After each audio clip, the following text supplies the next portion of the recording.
Good morning, good looking people, and you're good looking because you're always looking. And of course, you are finding the good in everything and in everybody. Hope you're well. It's Erev Yom Kippur. I hope all the Erev Yom Kippur preparations are going well. Drink a lot of water, eat a lot of food, it's all good. We're going to be doing the Hayom Yom for the 10th of Tishrei, which is actually the Hayom Yom for Yom Kippur.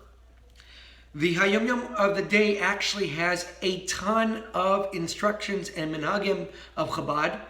And again, one of the reasons why the Rebbe always spends so much time talking about our minhagim is our minhagim versus others. And he wants to emphasize what we do. Hasidim from other different sects may do something else. Sephardic, every other group may do something different. But the emphasis of these details in our Hayom Yom is to show what Chabad does.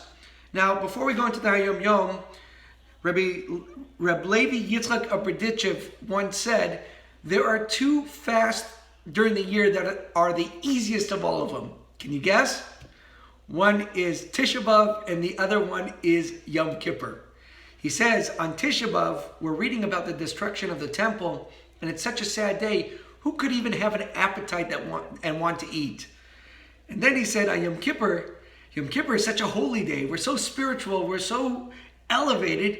Who even can think about food? Now, I don't know if we're going to be able to relate to that level yet, but Reb Levi Yitzchak brings out something very important, and it's something that we should have in mind as we're fasting. The fast of Yom Kippur, of course, we're thirsty and hungry, and we all want to get it done, but really we're in a very spiritual place. And the idea is that to remind us that, God willing, when Mashiach comes, we're going to be more focused on spirituality. That this fast of Yom Kippur gives us a taste of what it's like to really be focused on our spirituality, that our nourishment comes from our soul as opposed to food, being more focused on this heightened enlightenment over this day. And it's something that we can at least begin to get a taste of then, I guess no pun intended on that, and what the future will be. So over Yom Kippur, I know it's a tough fast, and I don't know if we'll reach this level of Reb Levi Yitzchak, but at least have in mind that, look, this is the idea of a fasting. It's more spiritual, disconnecting our physical from our spiritual, and really trying to latch on to the godliness of the day. And in practice, the fast of Yom Kippur should be 26 hours. Okay, let's go through all the minhagim, and we'll start at the top, but I'll go slowly. So for the 10th of Tishrei, let's first talk about wrapping up the 3 extra Tehillim. So before Kol Nidre, you will say Kuf Tes Vav through Kuf Chav Gimel. That's 115 through 123. Before going to sleep tonight, you'll then read Kuf Chav Daled through Kuf Lamed Beis, which is 124 through 125. 132. 124 through 132. And then after Musaf tomorrow, you're going to do Kuf Lamed Gimel through Kuf Mem Aleph, which is 133 to 141. And then after Ne'ilah, before you eat, you'll do Kuf Mem Beis to Kuf Nun, which is 142 through 150, wrapping up the full 150. Okay, let's go through all the minhagim. The evening service of Yom Kippur opens with the Psalm of Adonai Malach Tagel. It is its second last verse, beginning with Or Zarua, is said once aloud. The statement beginning with Al Das Hamakam is recited 3 times quietly.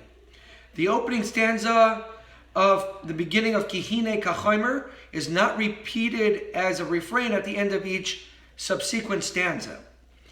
Kriyas Shema, the prayer before retiring to bed, it follows the same order as we were going to do it on either Shabbos or Yom Tov. So you follow the instructions there. The passage of beginning of Avinu Malkeinu Zechor Rachamecha is recited in all the daytime prayer services. When the Torah scroll is taken out of the ark on Rosh Hashanah and Yom Kippur, the 13 attributes of mercy are recited even on Shabbos. That's Hashem Hashem Kel Racham V'chanan. The daily reading of Tehillim follows Musaf.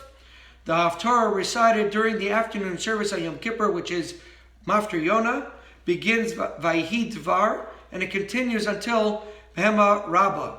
The Maftir then adds the 3 verses beginning with Mi El Kamocha. The psalm beginning with L'David Hashem Ari is recited not only in the morning service, but also during the afternoon service. Now, going to Ne'ilah. For the Ne'ilah service, the ark is open before the recitation of Ashrei, and it remains open until the completion of that service. Ideally, if people are strong enough at that point to stand up the entire Ne'ilah.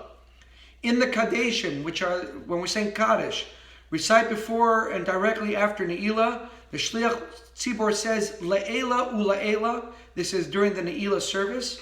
And he concludes with Ein Kelikenu and then Aleinu at the end of Ne'ilah.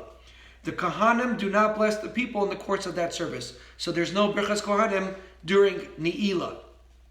The sentence beginning Hayom Yifna is said even after dark. And the blessing that concludes Sha'asa Likol Tzarki is not recited on the following day. So during the brachas in the morning, that particular bracha, which has to do with wearing leather, being that we don't wear leather shoes, we don't say that bracha. So again, wishing everybody a Gemar Tov, a Ksiva V'Chasima Tova, a beautiful, healthy, happy new year. It should be the easiest fast you've ever had. It should be a beautiful day, a day of feeling connected and a meaningful fast to everybody. Wishing you all the best. And once this fast is over, we're going right into the Chagim, all the holidays, all the dancing, all the wonderful times that we all celebrate together. Wishing you all the best and a very easy fast.